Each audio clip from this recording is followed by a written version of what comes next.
Dachee Afrikaa kibbaa qe'ee mormitoota sirna gita bittaa warra adii apartaayidii kan ta'anii fi barataa Birgaadeer Jeneraal Taaddasaa Birruum Neelsan Maandeellaatti dhalachuun sadarkaa ardii Afrikaatti yeroo jalqabaateef dubartii dura teessuu gamtaa Afrikaa ta'uun akka lakkoofsa warra Awuroopaanotaa bara 2012 kaasee hanga bara 2017tti kan tajaajilan har'a maanguddoo ganna 76 kan guutan Dr. Nkosazana Dlamini Zumaan dhimmoota egeree ardii Afrikaa fi lammiilee ishee tolchuu danda'an irratti xiyyeeffachuun aangawoota ardichaa ajandaa 2063 bocan keessaa isaan hangafadha.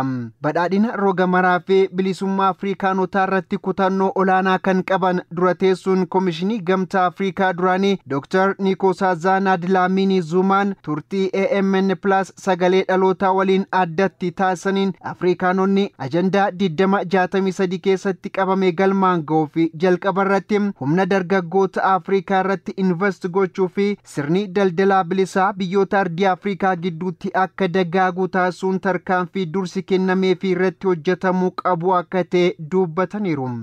What would make Agenda 2063 succeed? One, we must invest in our most precious resource.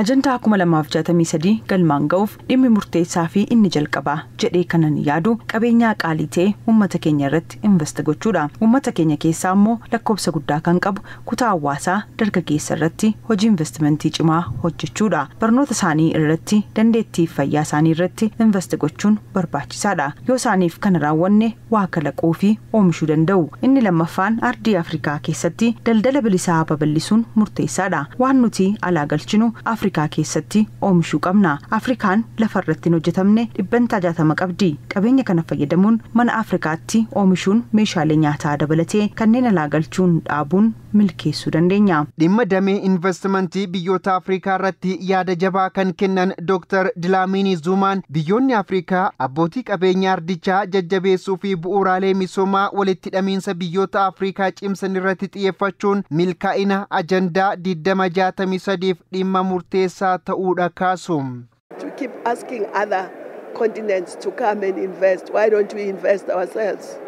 Yeroo baay'ee investmentii wajjin wal qabatee nuti Afrikaanonni abbootiin qabeenyaa biyyoota alaa dhufanii akka hojjetan afeerra. Maaliif ofii keenyaa investmentii hojjechuu dadhabna? Inni kun hundeerraa sirrachuu qaba. Dhimmi murteessaan kan biraan bu'uuraalee misoomaa walitti hidhamiinsa biyyoota Afrikaa cimsan irratti xiyyeeffannaan hojjechuu qabna. Bu'uuraalee misoomaa kanneen akka geejjibaa, daandii baaburaa, daandii qilleensaa fi galaanarraa akkaataa Afrikaanonni walitti dhufan mijeessuun dhimma galma ajandaa 2063tti milkeessinu keessaa isa tokkodha. Deeggarsa biyyootni lixaa lammiilee Afrikaaf karaa adda addaatiin taasisaa turanii fi taasisaa jiran kan qeeqan Dr. Dlamini Zumaan Afrikaanonni harka deeggarsaa ardichaan ala diriiruu eeguu keessaa ba'uun qabeenya ofiin of deeggaruun ofiin buluun akka danda'amu yaaduu qabu jedhan.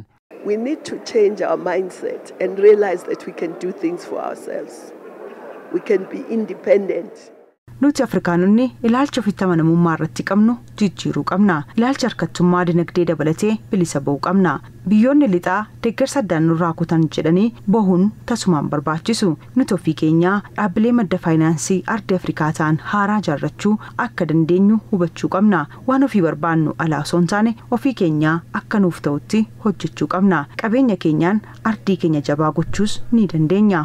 Bara 1976tti yeroo jalqabaateef magaalaa Finfinnee dhufuu isaanii kan yaadachiisan dura teessuun Gamtaa Afrikaa duraanii Dr. Nkosazana Dlamini Zumaan jijjiiramni magaalaa Finfinnee yeroodhaa gara yerootti dabalaa dhufe jijjiirama hegeree Afrikaa keessatti fakkeenya guddaa ta'a jechuun guduunfaa yaada isaanii taasifataniiru.